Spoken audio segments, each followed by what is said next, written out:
Merci Pascal. Bonjour à tous. Donc, je suis Steve Oudot, effectivement, le troisième nom sur la liste. Donc je vais commencer par des transparents et puis je continuerai au tableau à un moment donné. Donc je vais éteindre l'éclairage tableau pour le moment.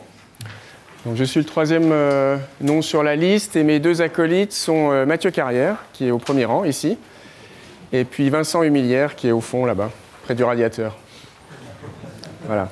Donc c'est un grand honneur pour moi d'être devant vous, parce qu'il y a 20 ans, j'étais un de vos étudiants, en tout cas pour certains d'entre vous. Et puis aussi parce que j'ai soutenu ma thèse dans cet amphi, donc, et je n'étais pas revenu enseigner dans cet amphi depuis, donc ça fait grand plaisir d'être là. Voilà, donc le thème, effectivement, c'est l'analyse topologique de données. Donc la première séance d'1 heure va se diviser à peu près en 3 parties. La première partie sera une introduction générale sur le sujet de l'analyse topologique de données. Dans la deuxième partie, je vais essayer de vous parler un petit peu de la théorie, des fondements mathématiques qui s'appelle la théorie de la persistance. Je vais les présenter à un très bas niveau. Je vais essayer de me mettre au niveau L1. Donc si jamais vous vouliez introduire le sujet auprès de vos étudiants, voilà, c'est une suggestion que je vous fais, une proposition que je vous fais aujourd'hui. En deuxième partie de séance, et puis en troisième partie, je vous donnerai une première application en analyse de données à un problème qui s'appelle le problème du regroupement, qu'on appelle clustering en anglais, pour vous montrer d'emblée comment cette théorie s'utilise. Donc ça fera 3 tiers, ils seront plus ou moins gros en fonction du temps qu'on prendra pour chacun d'eux.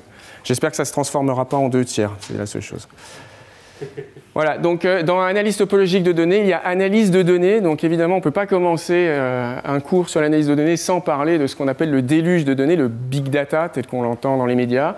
Et donc je voulais vous donner juste un slide pour vous donner une idée des ordres de grandeur, en fait. Donc quelle est la quantité de données qui sont stockées actuellement dans le monde?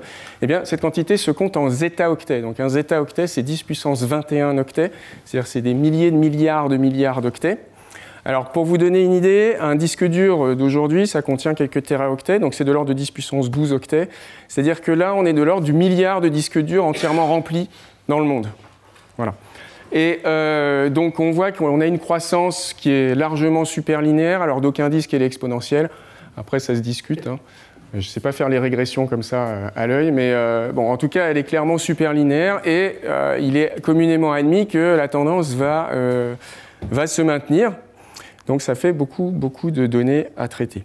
Alors nous, on ne va pas tant s'intéresser à la quantité des données, mais aux problèmes qui sont liés à toutes ces données. Et là, je vous montre 3 des enjeux majeurs qui sont bien connus des gens qui font des statistiques ou de l'apprentissage machine. Donc le premier, c'est celui de l'échelle. Quand on veut analyser un jeu de données, la question se pose toujours de savoir à quelle échelle on va le regarder. C'est-à-dire quand on va regarder des voisinages autour des points, et quelle est la taille, quel est le rayon de voisinage qu'on va regarder. Donc là, je vous ai mis un petit exemple de jeu de données qui est en 2D. Et c'est assez marrant parce que si vous rapprochez du jeu de données, vous allez voir que, en fait, on voit 11 copies de la lettre B qui sont arrangées dans le plan. Et si vous vous mettez très loin, que vous commencez à scier des paupières, eh ben, vous verrez plus qu'une lettre A, en fait. Et donc, ça vous dit que quand vous allez regarder le jeu de données à une échelle très petite, vous allez voir des lettres B et 11 composantes connexes. Et si vous vous mettez loin, à grande échelle, vous allez plutôt voir une lettre A. Et il n'y a pas de meilleure réponse. Il n'y a pas une réponse qui est meilleure que l'autre. Voilà. Donc ça, c'est la question de l'échelle. Ensuite, il y a la deuxième question qui est celle du bruit. Donc ce que je vous montre ici, c'est le résultat d'une simulation du problème à n corps en astrophysique. Donc chaque point ici est censé représenter la localisation du centre de gravité d'une galaxie dans l'univers, tel qu'observé supposément par le télescope Hubble. Donc ce qu'on voit, c'est que en fait, la masse, du fait de la gravitation, se regroupe en structures filamentaires. On appelle ça le réseau cosmique, le cosmic web en anglais. Donc ça, c'est le modèle. Et après, quand on veut vérifier ce modèle sur les données, on prend les observations réelles de Hubble et ce qu'on voit, c'est ce qui est à droite. Voilà. Donc peut-être qu'il y a des structures filamentaires à l'intérieur de cet amas, mais en tout cas, il y a énormément de bruit. Et pouvoir traiter le bruit, c'est l'un des enjeux majeurs de l'analyse de données. Le troisième enjeu, c'est celui de la dimension. Alors, ce qui se passe, c'est que souvent, aujourd'hui, comme on bâtit des modèles de plus en plus complexes, on a de plus en plus de paramètres. Sur les réseaux de neurones modernes, on peut avoir plusieurs milliards de paramètres, donc on est en très grande dimension. Et quand on est en grande dimension, il y a des phénomènes géométriques qui se passent, notamment des phénomènes qu'on appelle de concentration de la mesure. Alors, je vous donne une illustration ici. Ce que j'ai fait, c'est pas moi qui l'ai fait, j'ai récupéré ça sur Stack Exchange. Donc, c'est une expérience que quelqu'un a menée, qui est très sympa, c'est-à-dire qu'il prend le cube unité dans R puissance D, et puis il échantillonne des points dans ce cube, et puis il prend la distribution des distances euclidiennes entre les points. Et donc là, on a un histogramme représentant la distribution pour chacune des dimensions sur une échelle logarithmique. Donc là, on commence en dimension 1, 2, 4, 8, etc. jusqu'à 128. Alors, l'échelle est normalisée par la distance maximale, ou disons par le diamètre du cube. Et ce qu'on observe, c'est que, vous voyez, en petite dimension, on a une distribution des distances qui est bien uniforme, parce qu'on a échantillonné les points uniformément, ça correspond à l'intuition qu'on a. Et puis, plus on monte en dimension, en fait, et plus la distribution se resserre autour de sa moyenne. Et en fait, à la limite, la distribution devient juste un Dirac, on détend vers l'infini. Et ça, c'est vraiment un cas de concentration de la mesure. On dit que la mesure uniforme, en fait, se concentre dans les coins du cube. Voilà. Et donc ça crée des tas de problèmes, en fait, quand on veut analyser les données, parce que typiquement, quand vous regardez un jeu de données, si vous prenez un point et que vous regardez les distances à tous les autres points, les distances deviennent toutes égales. Donc en fait, ça devient très compliqué de distinguer, par exemple, de séparer les points en paquets. Ça devient très compliqué. Alors, l'une des approches qui permettent peut-être de remédier à tous ces enjeux ou d'y répondre, c'est d'exploiter les structures sous-jacentes aux données. Alors, qu'est-ce qu'on entend par là? On entend par là que quand vous allez prendre des données réelles, en général, elles ne sont pas échantillonnées uniformément dans l'espace de données. Alors, je vous montre un jeu de données là, qui est issu de Flickr, qui est un réseau social. Et c'est des images que des gens ont mises sur Flickr et elles ont été elles sont représentées dans un espace d'images. Donc il y a plusieurs millions de pixels. Donc chaque image, vous pouvez la voir comme un point à plusieurs millions de coordonnées. Et en fait, si on réduit la dimension pour arriver à 2 dimensions pour pouvoir visualiser les données, on se rend compte qu'en fait les images ne sont pas du tout échantillonnées uniformément dans l'espace des images. Parce que sinon, la plupart des images seraient juste du bruit en fait. Et donc, comme elles ne sont pas échantillonnées uniformément, en fait, elles se concentrent autour de structures. Et là, on voit une représentation 2-dimensionnelle d'une structure autour de laquelle les images se concentrent. Et cette structure, on voit qu'elle a l'air d'être plutôt indimensionnelle que même 2 ou 3-dimensionnelle, évidemment, on est en 2D. Donc, on ne peut pas avoir une structure 3-dimensionnelle. Mais si vous regardiez l'image en 3D, le jeu de données en 3D, vous auriez la même structure indimensionnelle, un peu filamentaire, qui ressortirait. Alors voilà, donc c'est ça l'idée, c'est que souvent les données, en fait, elles se concentrent autour d'objets. On peut imaginer que ce sont des sous-variétés, si vous voulez, de R puissance D. Et l'idée, ça va être de construire des outils qui vont nous permettre d'identifier ces structures et de les encoder, de donner des descripteurs qu'on va pouvoir ensuite exploiter dans le contexte de l'apprentissage. Alors c'est valable pour les images, c'est valable pour toutes sortes de données, des séries temporelles, je ne rentre pas dans les détails, des données de graphes. Enfin bref, il y a toutes sortes de données parmi les jeux de données, les types de données modernes qui ont cette propriété qu'ils ne s'échantillonnent pas uniformément dans l'espace des données, mais au contraire, ils ont tendance à se concentrer autour de structures. Voilà. Alors c'est là, dans ce contexte-là, qu'arrive l'analyse topologique de données. Alors on dit Topological Data Analysis en anglais. C'est pour ça qu'on l'appelle. Donc l'acronyme c'est TDA. Donc c'est pour ça que je vais l'appeler TDA souvent, et tout le monde va à peu près l'appeler TDA ici parmi les 3 orateurs, parce que c'est beaucoup plus simple. Et donc elle arrive dans ce contexte-là, et qu'est-ce qu'elle fournit? Elle fournit des outils pour, étant donné un jeu de données, essayer d'encoder la topologie de l'objet sous-jacent aux données. Alors si on suppose que les données ont été échantillonnées, par exemple, le long d'une sous-variété. Donc les données, par exemple, elles vivent dans R puissance D, D égale 1000, mettons, dans R puissance 1000. Et puis, dans ce R puissance 1000, il y a une sous-variété, voilà, par exemple un tor. Et les données, en réalité, elles ont été échantillonnées à partir du tor, peut-être avec un peu de bruit, donc elles peuvent se détacher un peu du tor, mais globalement, elles restent près du tor. Et en fait, l'analyse topologique des données va fournir des outils pour, pas forcément reconstruire explicitement le tor, mais pour calculer des invariants sur le tor, ce qu'on appelle des invariants sur le tor. Alors, ça, c'est une approche qui est inspirée de ce que fait le domaine de la topologie algébrique. Le domaine de la topologie algébrique, qu'est-ce qu'il fait? Il prend des espaces topologiques, et puis son grand jeu, son grand objectif, c'est de les classifier. Donc on veut par exemple classifier les surfaces à je ne sais pas, par exemple à homomorphisme près, ou alors sous d'autres classes de transformation. Et pour ça, on va calculer des invariants algébriques. Donc je vous donne un exemple d'invariant qui est calculé ici, ça s'appelle les nombres de Betti. Donc ça, c'est Vincent qui en parlera cet après-midi. Donc pour le tor, il faut que vous me croyiez sur parole pour l'instant. Les nombres de Betti, c'est Betti 0 égale Betti 2 égale 1 et Betti 1 égale 2. Donc vous verrez cet après-midi ce que ça veut dire. En tout cas, le principe ici, c'est de dire on part d'un objet topologique, d'un objet qui va être par nature continu, et on va en extraire des invariants algébriques qui vont caractériser cet objet. Et donc les topologues font ça parce que, encore une fois, leur objectif c'est vraiment de classifier les espaces topologiques. Et plutôt que d'essayer de les comparer directement à coup de je construis un homéomorphisme qui est extrêmement compliqué en pratique, et bien, ils vont plutôt calculer des invariants et après ils vont calculer les invariants. Alors en général, les invariants ils ne sont pas complets, c'est-à-dire que vous pouvez avoir des espaces qui ne sont pas homéomorphes par exemple, mais qui ont les mêmes invariants. Par contre, si vous avez deux espaces qui ont des invariants différents, alors vous savez qu'ils ne sont pas homéomorphes. Voilà, c'est ça l'idée. Alors la différence entre l'analyse topologique de données et la topologie algébrique, c'est que dans le cadre de la topologie algébrique, on se donne les espaces. D'accord ? Donc on peut avoir les espaces qui sont définis soit explicitement, soit sous forme de quotient d'espace, soit même sous forme d'approximation exacte sur le plan topologique. Typiquement, on peut trianguler les espaces. Parfois, on a des triangulations explicites des espaces. Et donc, du point de vue calculatoire, si vous voulez, la seule chose à faire, c'est de prendre la représentation de l'espace et puis de lancer un algorithme pour calculer les invariants. Il n'y a rien de très intéressant là-dedans. Au niveau de l'analyse topologique des données, la situation est très différente, parce qu'on ne se donne pas l'espace explicitement, on se donne juste un échantillon de cet espace. Or, si vous regardez la topologie de l'échantillon, donc l'échantillon c'est un ensemble fini de points, donc là en général on met la topologie discrète dessus, qui n'a absolument rien à voir avec la topologie que vous pourriez avoir sur l'objet sous-jacent. Et donc il va falloir trouver un moyen de retrouver les invariants algébriques de l'objet sous-jacent à partir d'une construction qu'on va faire sur le nuage de points. Donc là, je vous donne un exemple d'invariants qu'on calcule. Nous, on appelle ça des descripteurs. On appelle ça on appelle ça des codes barres. Et on en parlera beaucoup dans ces 2 jours. Et donc, ces codes barres, en fait, vous pouvez les voir. Donc, il y en a un pour chaque degré. Un code barre Betty 0, un code barre Betty 1, un code barre Betty 2. Et puis, il pourrait y avoir des codes barres Betty 3, etc. pour tous les entiers naturels. Et d'ailleurs, la numérotation n'est pas anodine. Hein. Vous pouvez voir chacun des codes barres bêta I comme étant une sorte d'extrusion à travers toutes les échelles du nombre de bêta I. Alors qu'est-ce que j'entends par là ? Vous prenez votre bêta I, vous le représentez dans le système unaire. Donc par exemple, bêta 0, il vaut 1, donc bêta 0... Oui, je vais allumer, merci. Il vaut 1, donc je vais le représenter dans le système unaire juste par un bâton, je vais mettre juste un point. Et puis, ce que je fais là maintenant, c'est que je regarde à travers toutes les échelles possibles quelle est la valeur de ce nombre de Betty, particulièrement lorsque je la calcule à partir de mon nuage de points. Donc initialement, il se peut qu'il soit égal à 0, puis à un moment donné, il va être égal à 1, et puis parfois, il peut être égal à plus que 1, à certaines échelles.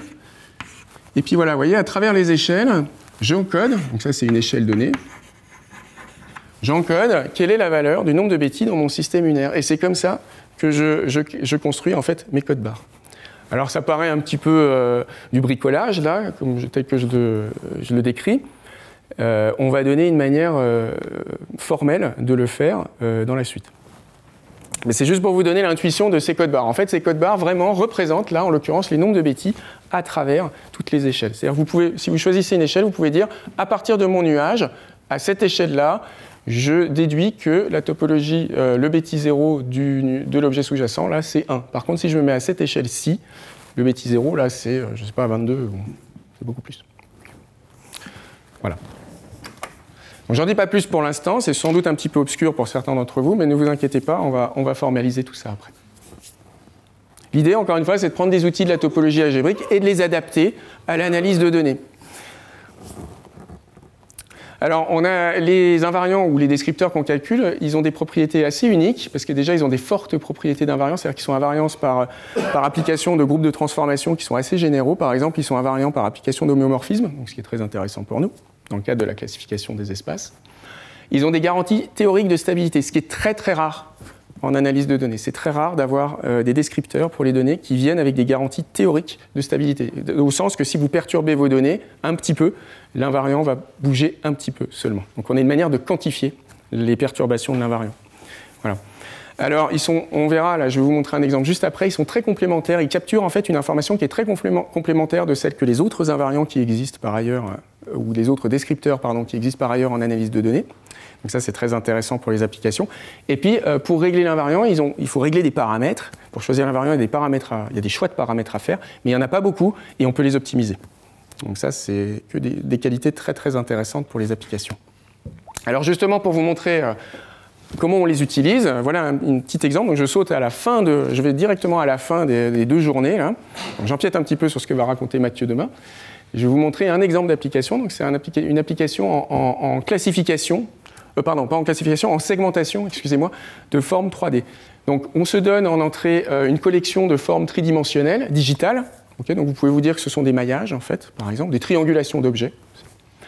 3D. Et puis, parmi ces formes, certaines ont déjà été segmentées par l'humain. C'est-à-dire qu'il y a des humains qui sont venus et qui ont dit, bah voilà, ça c'est un avion, et bon, bah, il y a des points qui sont sur les ailes, ils sont plutôt en beige. Il y a des points qui sont sur la carlingue principale, ils sont en violet. Et puis, il y a les points qui sont sur les ailes arrière et l'aileron qui sont en couleur rouille, mettons. D'accord ? Donc, ils ont segmenté à la main un certain nombre de formes.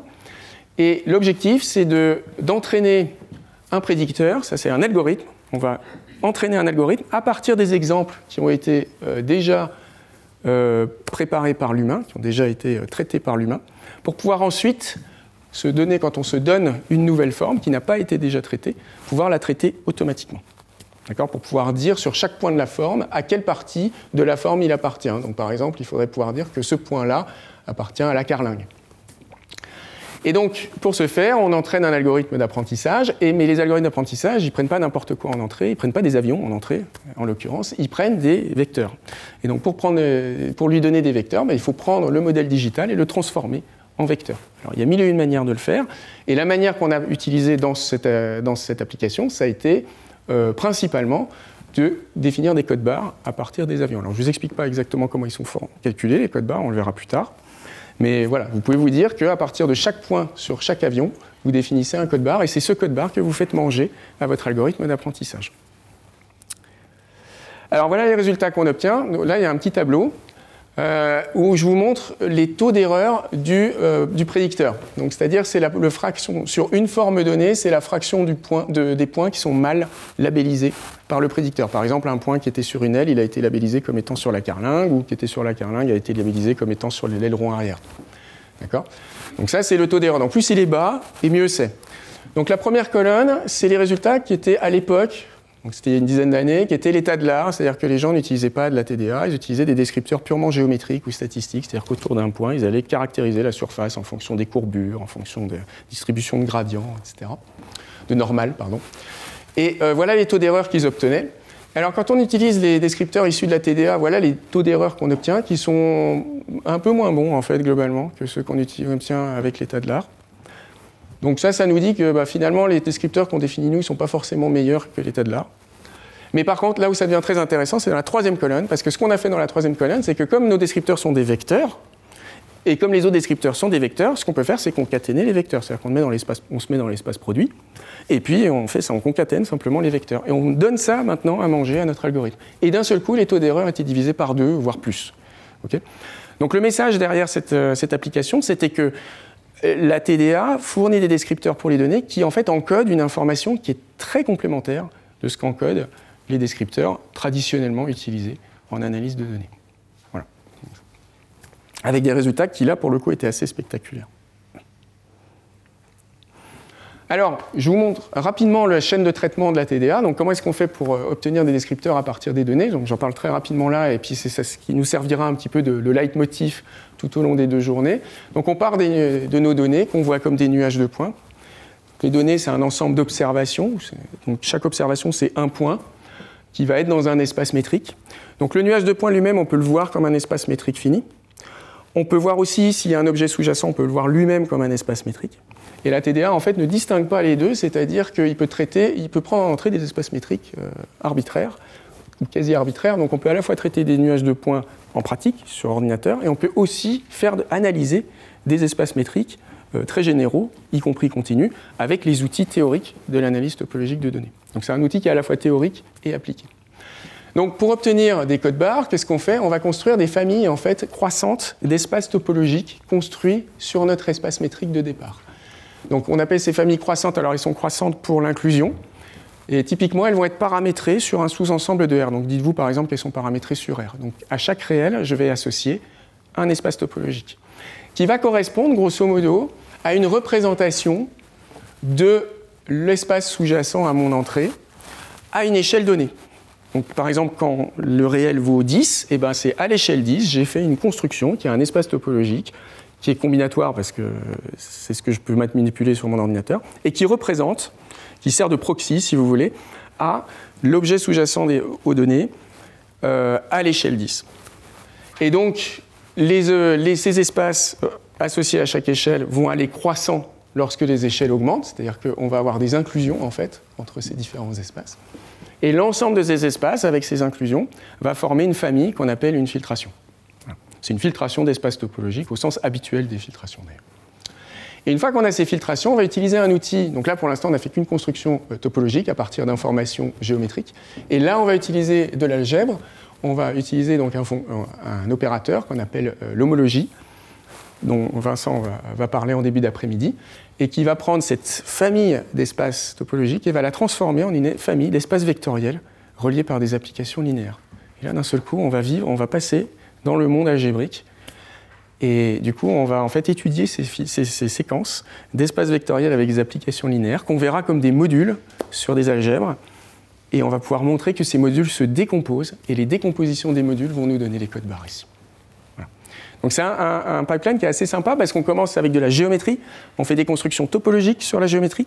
Et ensuite, on passe à l'algèbre. On fait des décompositions algébriques.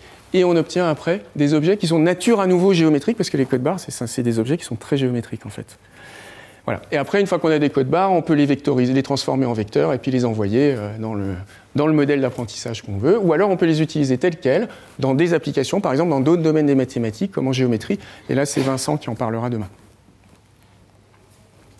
Voilà, donc il y a 4 piliers à la théorie, sous-jacente à la TDA, qu'on appelle la théorie de la persistance. Le premier pilier, c'est ces fameux théorèmes de décomposition. Donc là, on est dans le monde algébrique. C'est une fois qu'on a transformé nos familles d'espaces topologiques en familles d'espaces vectoriels reliés par des applications linéaires, on voit ces familles d'espaces vectoriels comme des modules, et on a des théorèmes de décomposition de ces modules. C'est ce qui nous permet de garantir l'existence des codes barres. Ensuite, bon, ça c'est bien gentil, mais si on veut faire des applications, il faut pouvoir les calculer, ces codes barres. Donc il nous faut des algorithmes. Donc ça, c'est le deuxième pilier. Et puis, encore une fois, si on se met dans le contexte de l'analyse de données, il se peut qu'en entrée, nos données ne soient pas parfaites. Il peut y avoir du bruit, par exemple, il peut y avoir des anomalies, il peut y avoir des données manquantes. Et donc, tous ces défauts-là, il faut qu'on puisse en tenir compte et garantir une stabilité de nos descripteurs ou de nos invariants en fonction des perturbations possibles des données d'entrée. Donc, les théorèmes de stabilité sont le troisième pilier et peut-être le plus important de toute la théorie. Et enfin, le dernier pilier, c'est l'ensemble des outils qui nous permettent de relier le domaine de la TDA à d'autres domaines des mathématiques et de l'informatique. Parce que ce qui caractérise la TDA par rapport à d'autres domaines, c'est que c'est un domaine qui est transverse, donc qui touche à beaucoup de domaines des mathématiques et aussi beaucoup de domaines de l'informatique. C'est-à-dire qu'il est transverse au sens qu'il est à la fois mathématique et informatique, mais il est aussi transverse au sein des mathématiques pures. Donc pour vous montrer ça, c'est mon dernier transparent d'introduction. J'ai fait un petit retour historique sur les origines en fait, des idées qui sous-tendent à la théorie de la persistance. Donc si on remonte en arrière, on retrouve les origines dans la théorie de Morse, qui a été développée dans les années 1930, et qui ont culminé avec les résultats de Smell sur la conjecture de Poincaré en dimension 7 et plus. Et donc l'idée de la théorie de Morse, c'était de regarder en fait, l'évolution de la topologie des sous-niveaux d'une fonction. C'est ça qu'on va faire en fait dans la suite. Mais il faisait ça avec sur des variétés qui étaient différentielles. C'est-à-dire qu'il fallait vraiment une structure différentielle, c'était très contraint, parce qu'il voulait dire des choses très précises, hein, c'est pour ça. Et donc l'idée, après, ça a été de généraliser ça à des fonctions qui n'étaient pas forcément des fonctions lisses sur des variétés lisses. Et Morse lui-même a envisagé de le faire, il a commencé à développer une théorie qui a été ensuite poursuivie par De Heuvel. Et puis, ça a été un peu oublié. Et dans les années 90, en fait, il y a des gens qui ont eu un peu les mêmes idées. Donc, ça a donné des développements indépendants. Donc, là, il y a eu la size theory, donc je n'ai pas de traduction française, développée par l'école de Bologne. Il y a eu les formes canoniques qui ont été développées par un chercheur à Jussieu. Et puis, il y a eu les nombres de Betti persistants qui ont été développés en Australie par une chercheuse qui est Vanessa Robbins. Donc un peu de manière indépendante. Et puis au début des années 2000, toutes ces idées-là ont été à nouveau redécouvertes, cette fois par des informaticiens. Donc Adels Brunner et son groupe, qui étaient à Duke, ils ont défini un algorithme qui était l'algorithme de persistance, et ils se sont posé la question, mais qu'est-ce qu'on calcule avec cet algorithme en fait ? Et là, ils ont commencé à discuter avec les topologues algébristes, donc Gunnar Carlsson notamment de Stanford qui s'est mis dans la discussion, qui leur a dit, mais ce que vous calculez, en fait, c'est ce qu'on va appeler, c'est des modules, vous êtes en train de décomposer des modules sur des algèbres, et ces modules, on va les appeler des modules de persistance. Voilà. Et puis un peu plus tard, il y a les théorèmes de stabilité qui sont arrivés. Donc vous voyez ici, là, on avait le pilier algorithmique, le pilier algébrique, et là, on a le pilier sur la stabilité qui apparaissent. Et puis dans les années 2010 et jusqu'à aujourd'hui, en fait, ce qui a enrichi énormément le sujet, ça a été de le relier à d'autres sujets des mathématiques et de l'informatique. Et notamment, il y a eu des liens très forts qui ont été établis avec ce qu'on appelle la théorie des représentations d'algèbre. La théorie des faisceaux aussi. Un peu plus récemment, il y a eu des liens qui ont été établis avec la géométrie symplectique. Donc là, c'est Vincent qui en parlera. Et puis aussi d'autres liens qui ont été développés assez forts avec l'inférence statistique et le transport optimal. Voilà. Donc encore une fois, la TDA, c'est vraiment un sujet, si on le regarde juste purement sur le plan mathématique, c'est un sujet qui est vraiment transverse et qui touche à beaucoup de sujets des maths. Donc c'est ça qui le rend particulièrement intéressant. Voilà. Est-ce que vous avez des questions sur cette introduction générale? Ça va? Ok. Bon, bah, écoutez. Donc je vais passer à la deuxième partie, le deuxième tiers, qui va être donc la persistance des... Donc je vais essayer de définir, alors un peu à la main, et vous allez voir que c'est un peu, c'est pas très satisfaisant parce qu'on n'a pas les bons outils. Hein. Je vais me mettre au niveau L1, licence 1, peut-être licence 1,5, et je vais essayer de définir ce qu'est la théorie de la persistance. Et pour ça, je vais m'intéresser à la persistance. Dans un cas très particulier, on va s'intéresser à la persistance des pics d'une fonction réelle, c'est-à-dire des maxima locaux d'une fonction réelle. Alors avant d'aller bidouiller au tableau, je vais vous montrer un ou deux transparents parce que j'aime bien ces transparents-là et ça vous donnera, ça peut aider à donner l'intuition. Donc là, on s'intéresse vraiment, on prend une fonction à valeur réelle, okay, sur un espace topologique et on s'intéresse à quantifier en fait la proéminence des pics. Alors cette notion, en fait, elle est pas nouvelle, elle est utilisée depuis très longtemps par les alpinistes et par les géographes. Alors, voilà. Donc les géographes, quand ils essaient de cartographier les massifs montagneux, il faut qu'ils sachent déterminer ce qu'est un sommet. Il faut qu'ils définissent ce qu'est un sommet. Parce que si vous ne prenez pas le temps de définir ce qu'est un sommet, si vous dites juste c'est un maximum local, bah, n'importe quelle taupinière est un sommet, voire même n'importe quel caillou est un sommet, du moment que c'est un maximum local. Donc évidemment, il faut avoir une définition précise de ce qu'est un sommet, et en particulier, la notion d'émergence ou de proéminence est fondamentale pour ça. Donc ce que j'ai fait ici, c'est que j'ai pris sur Wikipédia la liste des 10 sommets les plus élevés du monde, une liste qui est bien connue. Mais alors, ce qui est très intéressant, c'est que, vous voyez, Wikipédia prend le temps de préciser que c'est les plus hauts du monde parmi ceux qui ont une proéminence d'au moins 500 mètres. C'est-à-dire qui émergent du reste du massif autour d'eux d'au moins 500 mètres d'altitude. Et si on regarde effectivement la proéminence de chacun des pics, il y en a un qui est pas loin des 500 mètres, c'est le Lhotse. Donc si vous mettez comme seuil de proéminence genre 700 mètres, le Lhotse, il disparaît de la liste. Si par contre vous mettez 0 comme seuil de proéminence, bah, vous allez avoir des tas de cailloux au sommet de l'Everest qui vont être les plus hauts sommets du monde.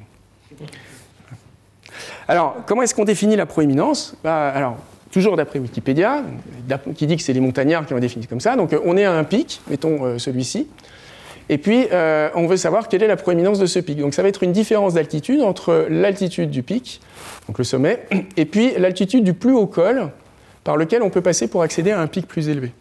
Donc là, de ce pic-là, je pourrais aller à ce col-là et remonter à celui-là. Ou alors, je peux aller à ce col-là et remonter à celui-là. Et ce col-là est plus haut. Donc, c'est lui qui va gagner. Et c'est la proéminence de mon pic. Ça va être la différence qui est ici. Voilà. Donc, pour lui, par contre, pour aller à un pic plus haut, il faut descendre là et puis redescendre encore plus bas ici pour pouvoir accéder à un pic plus élevé. Donc, la proéminence, elle est donnée par ça. Et puis, si on prend le maximum global, lui, évidemment, il n'y a pas de pic plus élevé. Donc, par convention, on dit que la proéminence, c'est sa hauteur, tout simplement. Donc je vous montre, voilà, voilà la proéminence de l'Everest, du coup, c'est sa hauteur. Hein, voilà. Alors, ce que je vais faire, c'est que je vais essayer de formaliser un petit peu tout ça. Je vais faire ça. Donc encore une fois, hein, là, imaginez que je m'adresse à des L1.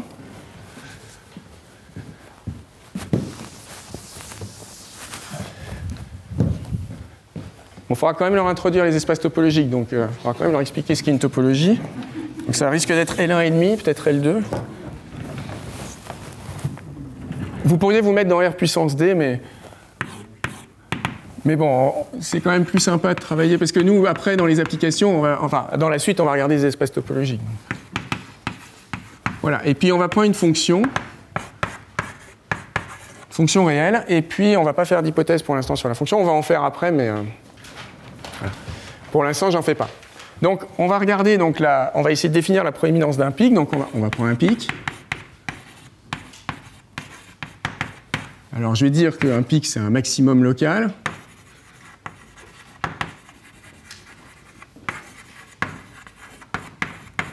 Alors, c'est au sens large, hein, donc ça veut dire qu'il existe un U contenant X ouvert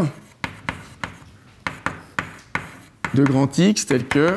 Donc, la valeur de la fonction en petit x, c'est simplement le max de f sur cet ouvert. Voilà. OK.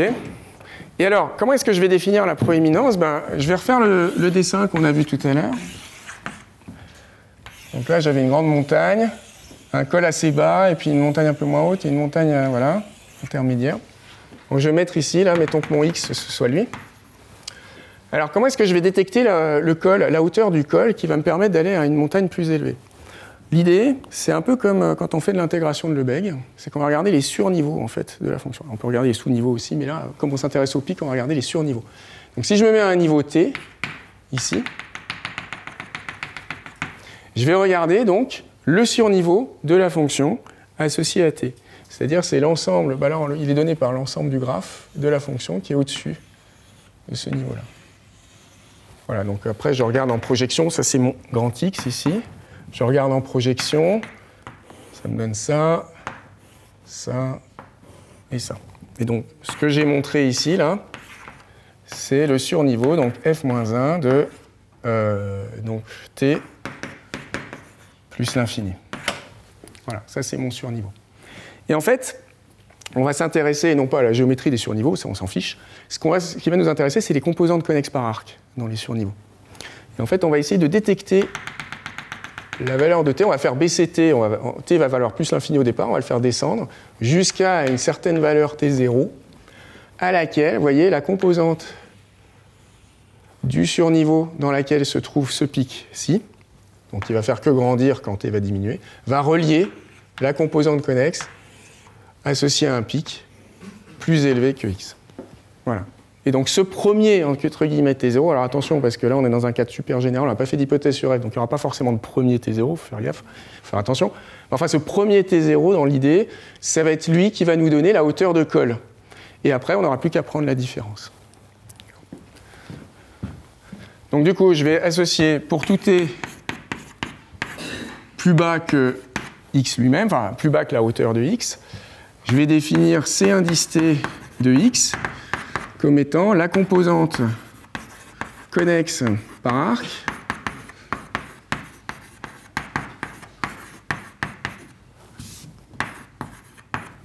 alors de quel ensemble? De l'ensemble du surniveau, là, donc de f-1 de t plus l'infini, qui contient t, qui contient x, excusez-moi. Voilà. Ça va être mon ct de x. Et après, bien sûr,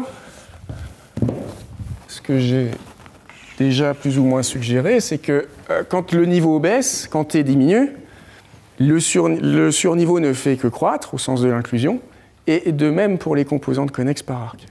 D'accord ? Donc on a, petite observation, pour tout t inférieur à t' inférieur à f de x, on a que ct de x contient ct' de x. Voilà. Donc en fait, ça fait que la composante connexe de x ne fait que croître. On va pouvoir en fait traquer le moment où elle va commencer à toucher la composante d'un autre pic. Donc on va définir ce moment-là, on va l'appeler h de x. Mon t il diminue, oui. Mon t il diminue, oui. Voilà, c'est-à-dire que la fonction ct, vue comme une fonction de R dans les espaces topologiques, si tu veux, elle est décroissante, en fait. Donc, je vais définir ce moment-là, h de x. Là, je l'ai appelé t0 ici, mais on va l'appeler h de x. Voilà, et h de x, ça va être quoi? En fait, plutôt que de dire c'est l'inf des moments, enfin, de tous les t où j'ai une composante, la composante de x est indépendante, je vais plutôt le dire dans l'autre sens, je vais dire que c'est le sup des valeurs de t pour lesquelles la composante est déjà fusionnée avec une autre. Donc ça va être le sup d'un certain ensemble i de x avec i de x. Par définition, ça va être l'ensemble des valeurs de t inférieures ou égales à f de x. Tel que quoi? Il me faut un autre pic plus haut, hein, donc il me faut un y, pic de f, tel que f de y est strictement supérieur à f de x, et, alors tel que, voilà, et ct de y égale ct de x. Il y a trop de monde ici.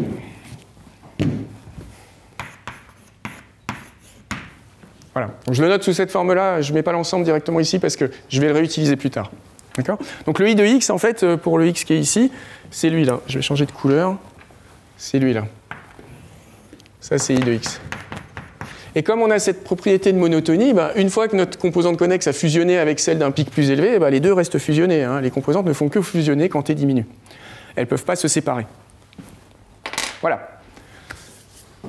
Il me semble que ça, on peut le définir sans autre hypothèse sur la fonction. D'accord ? Donc, il me semble qu'on n'a pas besoin d'hypothèse particulière pour définir cette quantité, parce que c'est un sup. Et donc, alors évidemment, il appartient à R union moins l'infini.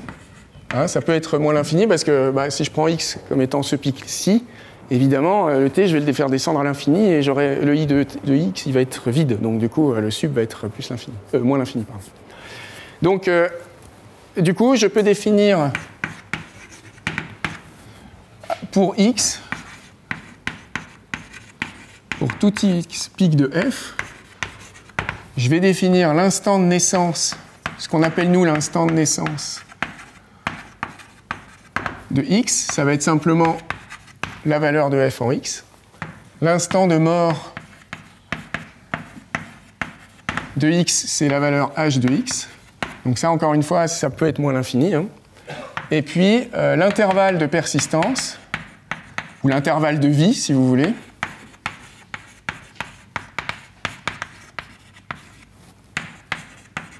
ça va être l'intervalle ouvert à gauche h de x, fermé à droite f de x. Alors, c'est parfaitement arbitraire, hein, les bornes, là. Alors, pourquoi je mets ouvert à gauche ? Parce que h de x peut être moins l'infini, donc ça m'évite des problèmes. Et puis, pourquoi je mets fermé à droite ? Parce que c'est joli, mais j'ai pas de raison particulière de faire ça. Je pourrais mettre ouvert à droite, c'est pas... Voilà. Et puis la persistance même, ou la proéminence. La proéminence de x, c'est la différence, hein, c'est la longueur de l'intervalle, donc c'est f de x moins h de x qui appartient à R plus, union plus l'infini. Voilà.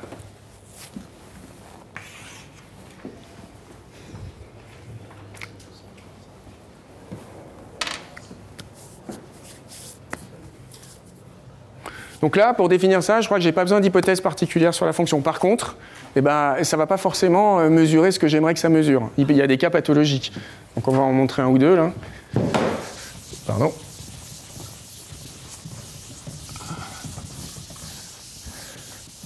Et il y en a même qui sont très embêtants. Par exemple... attendez, avant de regarder les cas pathologiques, donc quand même, je vérifie que ma définition me donne bien ce que je veux. Donc si je suis en x ici, j'ai mon axe de x qui est là. Donc mon intervalle, je peux le représenter comme ça. Ici, si je suis en ce point-là, donc la naissance est là et la mort, effectivement, va arriver ici. Et puis si je suis là, je vais partir à moins l'infini. Et je vais commencer ici. Alors vous voyez, là, on voit une petite différence avec la notion de proéminence des montagnards. Les montagnards, ils font s'arrêter la barre à 0, parce que leur fonction, elle est positive ou nulle. Moi, ma fonction, elle est quelconque. Donc, du coup, je pars à l'infini. Okay. Vous n'avisez pas de dire à un montagnard que la proéminence de l'Everest, c'est infini, parce que il va mal le prendre. Alors... Non, justement, je n'ai pas fait d'hypothèse pour l'instant. Mais justement, alors, on peut définir ces notions, mais par contre, elles n'ont pas forcément beaucoup de sens. Donc, voilà des exemples de cas pathologiques. Un truc aussi bête que l'identité de R dans R. Il n'y a pas d'intervalle. Il y a une composante connexe à chaque fois dans les surniveaux, mais il n'y a pas d'intervalle parce qu'il n'y a pas de pic. Donc c'est un peu bête. Voilà, donc si j'appelle, j'ai oublié de définir ça, mais je vais appeler définition. Donc B de F, on appelle ça le code barre de F, ça va être l'ensemble des H de X f de x, donc l'ensemble des intervalles de persistance, pour les pics de la fonction. Alors, j'attire votre attention, ça peut être un multi-ensemble, hein, il se peut qu'il y ait des pics qui aient exactement la même hauteur, et donc vous pouvez avoir 2 fois le même intervalle, ou plusieurs fois le même intervalle. Donc c'est pas juste un ensemble, il y a une multiplicité associée à chaque élément de l'ensemble, donc c'est un multi-ensemble. Donc là, voilà, donc là, évidemment, B d'identité est vide. C'est bien ennuyeux. Et puis j'ai un autre exemple. Alors si je prends une fonction qui est un peu comme ça, là. Voilà, donc là ça tend vers 0, là. Et puis là j'ai un pic en 1. Alors j'ai l'équation. Bon, je ne sais pas si c'est très intéressant. C'est moins x cube plus 2 exponentielle moins x. Voilà. J'ai tâtonné un peu avant de la trouver. Donc voilà, là vous avez un pic, vous voyez, qui est en 1. Et puis, qu'est-ce qui se passe ici? Il se passe que son instant de naissance, c'est sa hauteur, il n'y a pas de problème. Et quand vous allez descendre, il n'y aura jamais de pic plus haut parce qu'il n'y a pas de pic ici. Donc du coup, vous allez partir à moins l'infini.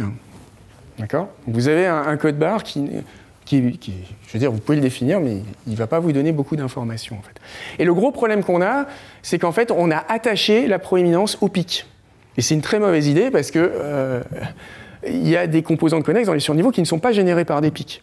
Donc la bonne approche, ça va être au contraire de traquer les composantes connexes dans les surniveaux sans faire référence du tout au pic. Et c'est ce que l'homologie va nous permettre de faire. On va définir un générateur en homologie par composante connexe des surniveaux et sans avoir à faire référence à un objet géométrique qui serait un pic de la fonction. Voilà. Donc en attendant, pour que tout ça ait du sens, on va faire une hypothèse. Je vais la mettre ici.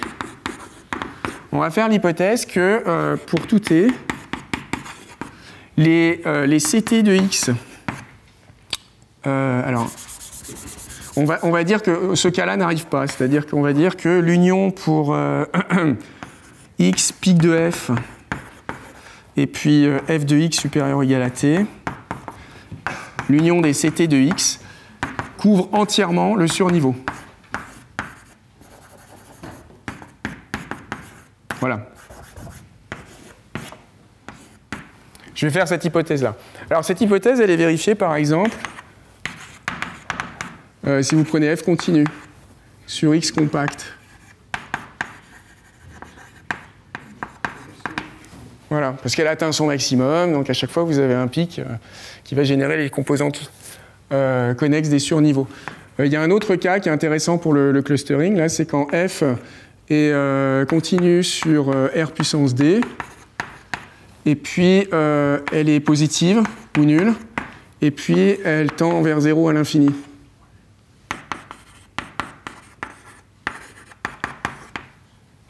Voilà. Donc elle s'annule à l'infini. Donc là, quand vous prenez ce qu'on appelle un estimateur de densité, c'est ce que vous avez. Vous avez une fonction qui est positive ou nulle, et qui tend à 0, qui est continue par construction, et qui va tendre vers 0 à l'infini. Elle s'annule à l'infini, et du coup, là, vous pouvez montrer qu'effectivement, vous êtes dans un cas qui est favorable. Vous avez toujours cette identité-là. Voilà. Donc je vais rajouter d'autres hypothèses aussi pour la suite. Donc ça inclut quand même un certain nombre de cas sympathiques. Mais c'est quand même pas super parce que nous, on aimerait pouvoir définir la persistance pour à peu près toutes les fonctions. D'accord ? On aurait juste besoin d'un espace topologique, pas besoin d'assumer, de supposer que c'est un compact ou un banard ou je ne sais quoi. On voudrait juste avoir besoin d'un espace topologique et une fonction et peut-être une condition quand même, parce que si la fonction peut être arbitrairement sauvage, quand même, ça va être un peu compliqué. On verra ça cet après-midi. Je vais rajouter d'autres hypothèses. Donc ça, c'est avec l'hypothèse I. Et puis je vais rajouter l'hypothèse 2i. Là, pour le coup, c'est pour simplifier. Je vais dire que f a un nombre fini de pics. Alors là, par contre, c'est une hypothèse qui est beaucoup plus forte. Alors encore une fois, ça ne sert pas à définir la proéminence, mais je vais définir une notion de parent, c'est-à-dire que chaque pic va avoir un parent. Je vais définir une hiérarchie sur les pics, et pour ça, je vais avoir besoin d'un nombre fini de pics, parce que sinon, je vais prendre des maxima sur des ensembles qui ne sont pas forcément finis, et ça va être un peu compliqué. Donc pour simplifier, je suppose que f a un nombre fini de pics, et je vais même supposer qu'on a un ordre total sur les pics. On se donne, c'est pas vraiment une hypothèse, mais enfin, je le mets comme hypothèse, parce que voilà, on peut le construire, mais je ne vais pas m'embêter à le faire, c'est fait dans les notes, on se donne un ordre total sur les pics. Je vous expliquerai juste après à quoi ça sert. Voilà, ça c'est mes hypothèses. Oui, là sur R, en fait, ce que tu fais, c'est que pour définir un ordre total, il y a plein de manières de faire, mais une manière de faire, c'est de prendre un ordre total sur X, grand X. Donc là, tu vas peut-être avoir besoin de l'axiome du choix selon les cas. Et une fois que tu as ton ordre total sur X, ce que tu fais, c'est que tu prends le préordre qui est donné par les valeurs de fonction, c'est-à-dire un pic est plus grand qu'un autre s'il est plus haut, si sa valeur de fonction est plus élevée. C'est qu'un préordre parce qu'il y a des pics à la même hauteur, potentiellement. Et puis après, ce que tu fais, c'est que tu complètes ton préordre en un ordre en utilisant l'ordre total sur grand X. Voilà, donc je vais rallumer le projecteur et puis je vais vous montrer juste la suite de ce que je voulais définir. Parce qu'il y a un autre concept. Donc là, on a défini le concept de persistance des pics et on va définir un autre concept qui est celui de parent. Donc si on explore un peu plus notre page Wikipédia, on voit que chaque pic a aussi un parent. Donc là, je vous montre une autre liste. Ça, c'est la liste des pics les plus proéminents du monde. Donc c'est pas du tout la même liste que l'autre, hein, parce que là, vous avez des proéminences qui sont très, très, très, très élevées. Et vous voyez qu'on a à peu près au moins un pic par continent, ce qui n'est pas absurde, hein, puisque évidemment, à chaque fois, on a des pics très élevés sur à peu près tous les continents, et c'est comme ça qu'on les retrouve dans cette liste-là. Et ce que vous pouvez observer, c'est qu'un certain nombre de ces pics ont un parent. Voilà. Donc il faut définir ce qu'est. Alors ils n'en ont pas tous. L'Everest n'a pas de parents, mais ça on s'en doute. Et après les géographes, ils n'aiment pas trop mettre des parents quand le parent est relié par la mer, parce qu'il n'est pas défini de manière unique. Donc voilà, nous on va le définir de manière unique. Mais... Donc la notion de parent, elle est définie encore une fois par les montagnards de la manière suivante. Donc si vous êtes en un sommet, vous connaissez par quel col, au singulier ou au pluriel d'ailleurs, vous pouvez passer pour atteindre des sommets plus élevés. Si vous prenez le col le plus haut, ça va vous amener à un sommet donné, et ce sommet-là va être votre parent. Voilà. C'est le sommet qui partage avec vous le col le plus élevé par lequel il faut passer pour le rejoindre. Et ça définit une hiérarchie. Pourquoi ? Parce que vous allez toujours à un sommet strictement plus élevé, donc vous n'allez jamais pouvoir boucler. Vous ne pouvez jamais revenir sur un sommet, puisque vous ne faites que augmenter strictement la hauteur. Donc ça vous définit vraiment une hiérarchie sur les pics. Voilà. Et puis encore une fois, dans les cas un peu pathologiques où vous avez un continent avec un sommet le plus élevé qui est là, puis un autre continent avec le sommet le plus élevé là, puis au milieu vous avez de la mer, nous on va considérer qu'on va pouvoir avoir l'un des deux sommets qui va être parent de l'autre, mais les géographes ils disent que quand il y a de la mer, parce que la mer vous ramène à peu près partout dans le monde, donc du coup il n'est pas forcément unique le parent. Le parent. Voilà. Nous on va le rendre unique grâce à ces hypothèses-là en fait. Voilà, alors du coup, c'était vraiment juste pour montrer ça. Je vais rallumer. Je vais prendre mes notes pour être sûr de ne pas dire de bêtises cette fois. Donc maintenant, une fois qu'on a... Donc on va prendre un pic de proéminence finie, parce que sinon, il n'y aura pas de parent. Hein. Si la proéminence est infinie, ça veut dire que cet ensemble... je l'ai effacé, mais le grand I de X, là, il est vide, donc ça veut dire qu'on n'atteint jamais un sommet plus élevé. Donc, on va supposer que la proéminence est finie, d'accord ? Donc ça veut dire que H de X est réel. Voilà. Et puis, en fait, on va regarder l'ensemble. On va dire qu'on va définir le parent de X. Ça va être le maximum sur... l'ensemble des pics Y. Voilà. Alors, ça va être quoi ? Il faut prendre les pics, en fait, auxquels on accède par le col le plus haut. D'accord ? Donc là, ça va être l'ensemble des pics de F tels que... Alors, je pense que CT de Y égale CT de X. Alors, peut-être que sous l'hypothèse de continuité, on pourrait fixer directement T égale H de X. Mais pour être sûr, je vais demander que ce soit vrai pour tous les t dans I de x. Voilà. Et puis, bien sûr, il faut que f de y soit supérieur à f de x. Voilà. Voilà, donc ce que je demande, c'est un pic plus élevé. Donc là, si c'est mon x, là j'ai un y1 possible, là j'ai un potentiel candidat y2. Et en fait, ce qui se passe, c'est que si je regarde tous les pics plus élevés qui partagent la même composante connexe que x exactement à h de x, ou en tout cas pour toutes les valeurs à partir de h de x, y2 est éliminé, puisqu'il partage la même composante que celle de x uniquement à partir de cette valeur-ci. Par contre, il me reste y1, donc là j'ai un ensemble qui a un singleton, donc le maximum il est évident. Mais sinon, de manière générale, j'aurai un ensemble qui sera fini, parce que j'ai supposé que la fonction est un infini pic. Voilà. Sinon, vous prenez un max sur un ensemble infini, et là c'est un peu dangereux. Voilà, voilà. Et la notion de max est bien définie parce qu'on a un ordre total sur les pics. Voilà. J'ai un peu choisi les hypothèses en partant de la fin, hein, quand même.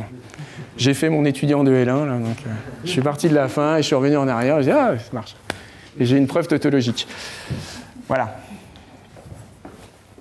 Donc c'est comme ça que je définis le parent.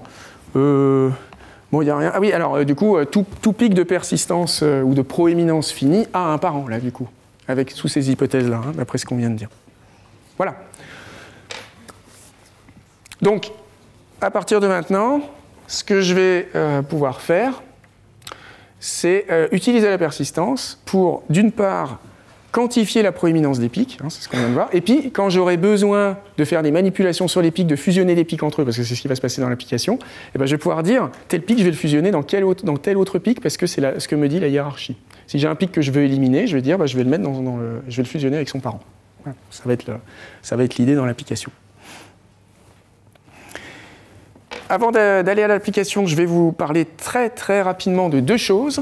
Je vais vous parler de la stabilité. Ça va être très rapide. Donc cette construction qu'on a faite là, la construction du parent, elle n'est pas stable du tout.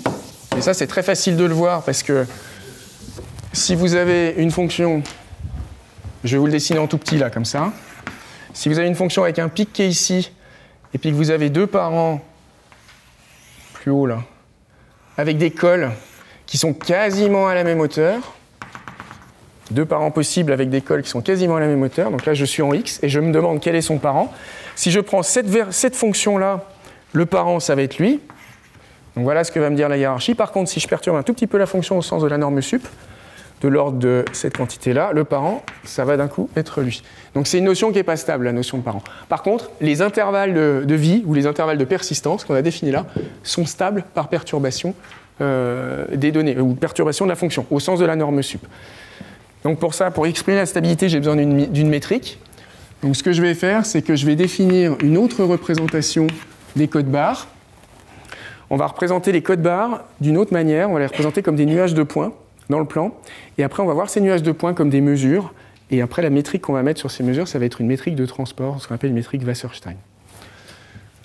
Alors, donc du coup, je prends mon code barre, et je vais définir pour ma fonction le diagramme de persistance.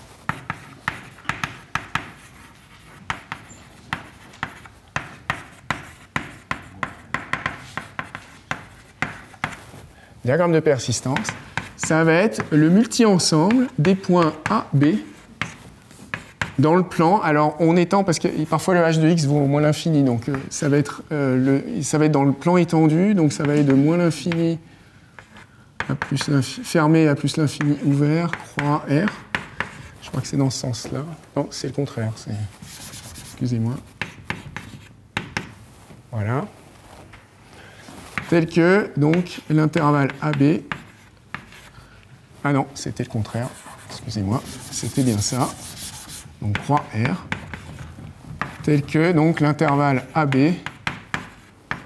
appartient à B de F.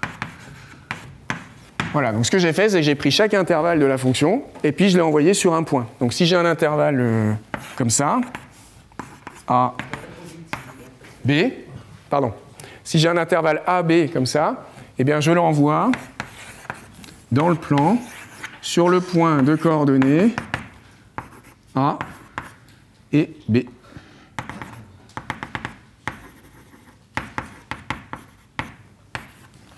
Et comme B est plus grand que A, je me retrouve en dessous de la diagonale y égale x. Voilà, c'est pour ça que j'ai grisé cette partie-là. Okay, donc c'est multi-ensemble de points. C'est juste une représentation alternative parfaitement équivalente au code barre. Mais cette fois, maintenant, donc, chaque barre est devenue un point.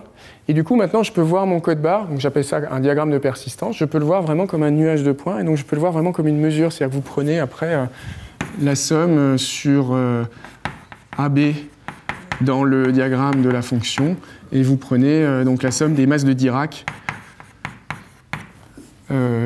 positionnez en AB et puis vous faites 1 sur la taille du diagramme.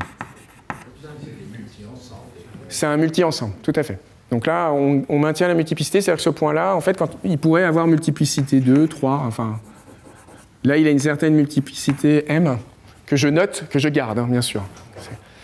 Donc c'est pour ça que quand je fais cette somme de masse de Dirac, bah, il peut y avoir plusieurs copies de cette masse-là.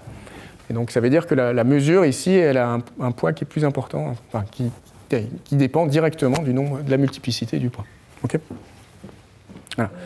Alors l'intérêt de faire ça, bah, c'est qu'en fait, maintenant je vais pouvoir comparer les diagrammes. J'ai une métrique naturelle entre les diagrammes qui est une métrique de transport. Donc je ne vais pas vous donner la définition. Je sais que ça va être très frustrant. Il va falloir vivre avec jusqu'à demain matin. Donc il va falloir dormir avec ça.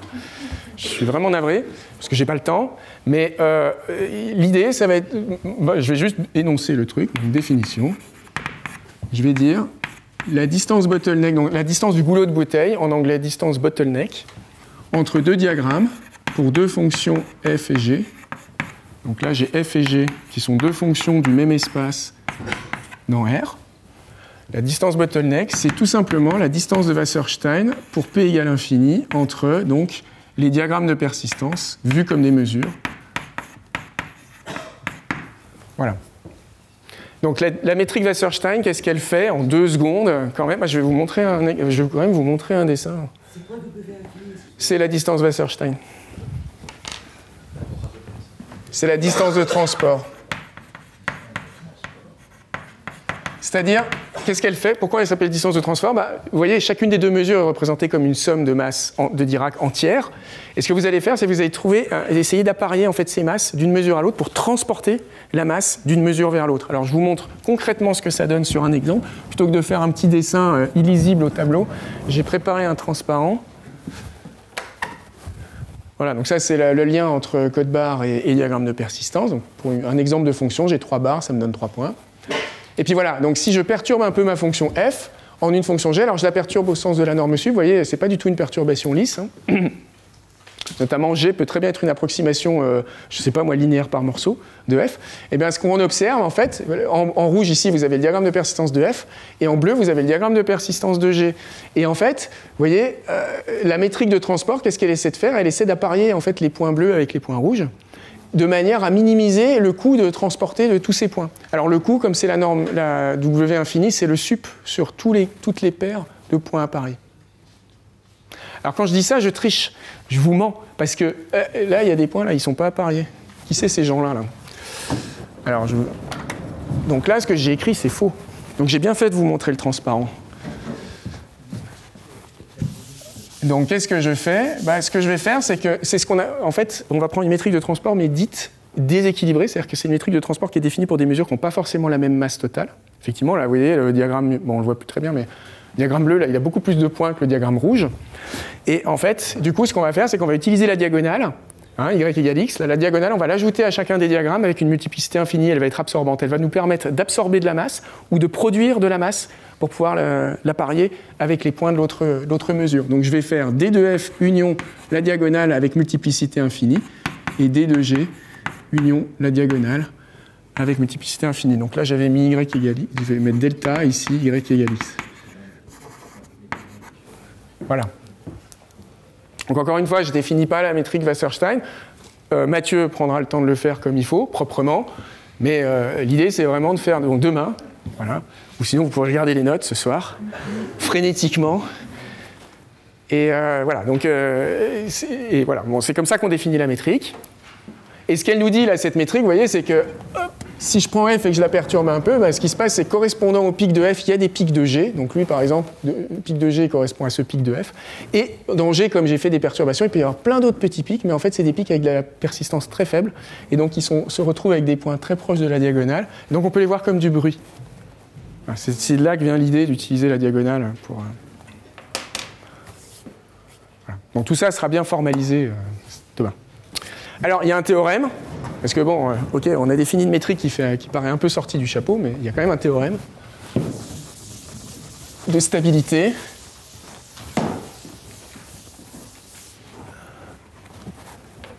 Théorème. Et c'est le théorème que je montrerai ce matin.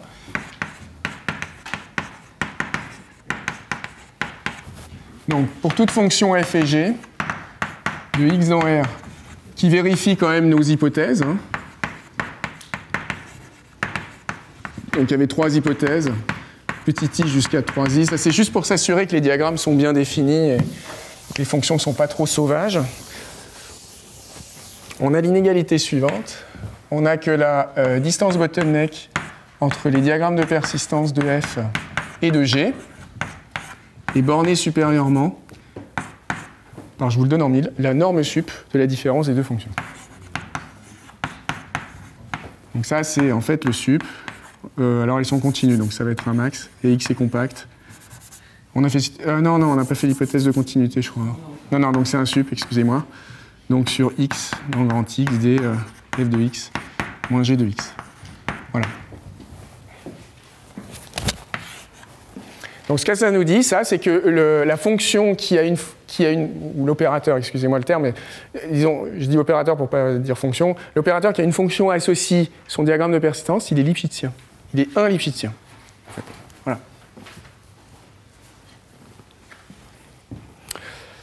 OK. Donc j'ai fait 2 tiers. Donc je m'arrête là parce que je vais pas. Le reste n'est pas utile pour la suite. C'était juste vous donner un exemple d'application. Vous le trouverez détaillé entièrement dans les notes. Je pense que, sauf si vous insistez à mort et que vous n'avez pas trop faim, je veux bien prendre 10 minutes pour vous le montrer, mais je ne veux pas non plus prendre trop de votre temps. Il y a un autre truc dont je savais que je n'aurais pas le temps de parler, mais dont je peux vous parler à l'occasion autour d'un café, c'est on peut démontrer ce théorème de stabilité, y compris dans ce cadre très simple. Voilà. C'est-à-dire qu'on n'a pas besoin d'aller regarder des modules sur des anneaux. Alors, il y a une preuve très, très clean quand on regarde les modules sur des anneaux, les modules de persistance, mais on peut le montrer dans un cadre purement fonctionnel. Alors, on n'a pas une constante de Lipschitz de 1, on a 8 ici, qu'on peut réduire à 3 en étant un peu malin, mais on n'arrive pas à 1, et il y a une vraie raison fondamentale, il y a une obstruction. Et en tout cas, oui, il y a une preuve assez géométrique, assez sympa, qui permet de démontrer au moins que l'opérateur est Lipschitzien. Voilà, ça prend quelques lignes, mais quelques pages même, donc, mais c'est quelque chose dont on peut parler, je serais ravi d'en parler. Peut-être que je l'ajouterai dans les notes de cours après.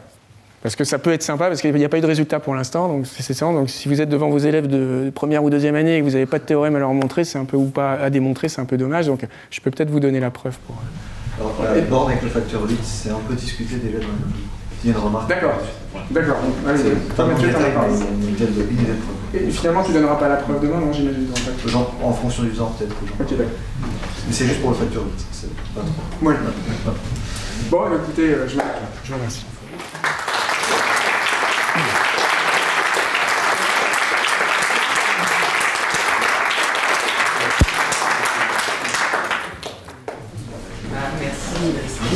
Est-ce qu'il y a des questions sur ce premier exposé? Ça a été un peu...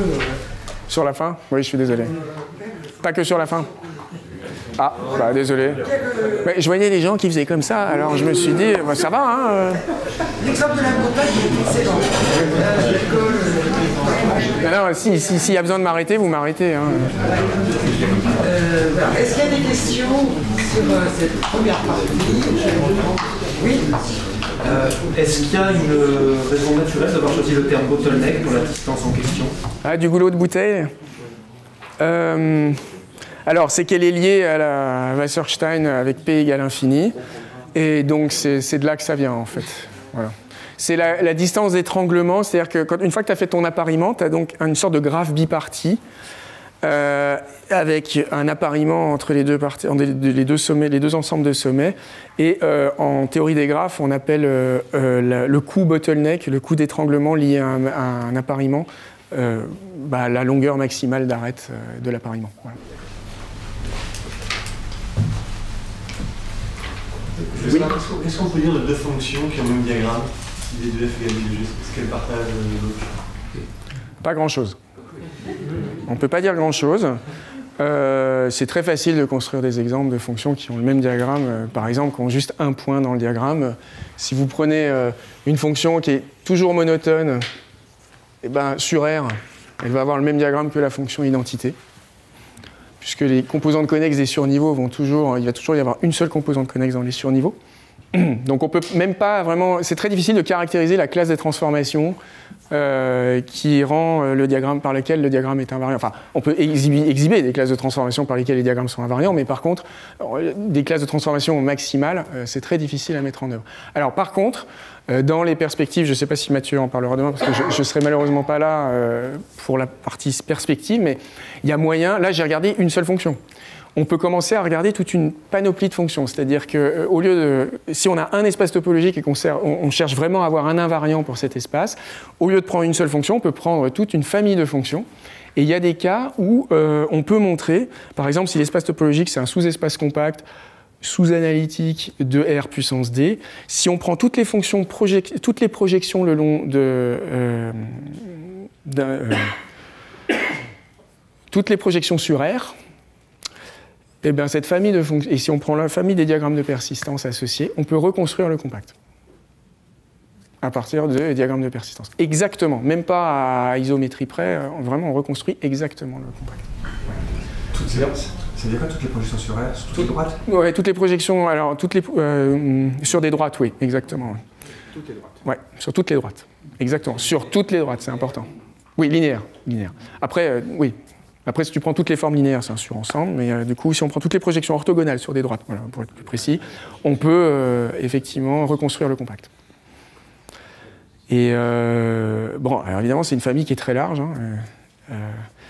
Après, il y a des résultats qui disent si le compact, en fait, c'est un complexe simplicial plongé, donc, avec un nombre fini de faces, il peut y avoir des bornes sur le nombre de directions qu'il faut prendre, le nombre de droites qu'il faut prendre pour le reconstruire, mais en général, les résultats sont assez faibles parce que l'ensemble des droites qu'on choisit va dépendre du compact et ça, du complexe. Du coup, c'est pas très intéressant comme résultat. Mais en tout cas, oui, il existe des résultats des théorèmes d'inversion, en fait. On sait dire que... il y a aussi des théorèmes d'inversion locale.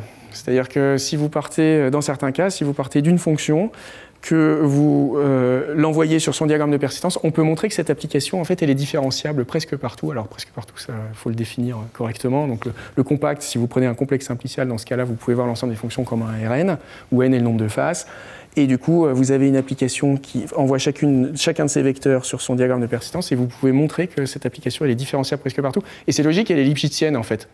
Et il y a le théorème de Radmacher qui vous dit que bon, alors on n'est pas à valeur dans Rn, mais on est à valeur dans un espace un peu bizarre, mais dans l'esprit, c'est le théorème de Radmacher qui vous dit que l'application est différentiable presque partout. Et en fait, vous pouvez montrer aussi que la dérivée, la différentielle, en fait, elle n'est pas singulière, enfin, elle est régulière dans certaines situations, et vous pouvez inverser du coup localement l'opérateur. Voilà. C'est le genre de résultat qu'on arrive à avoir de ce type.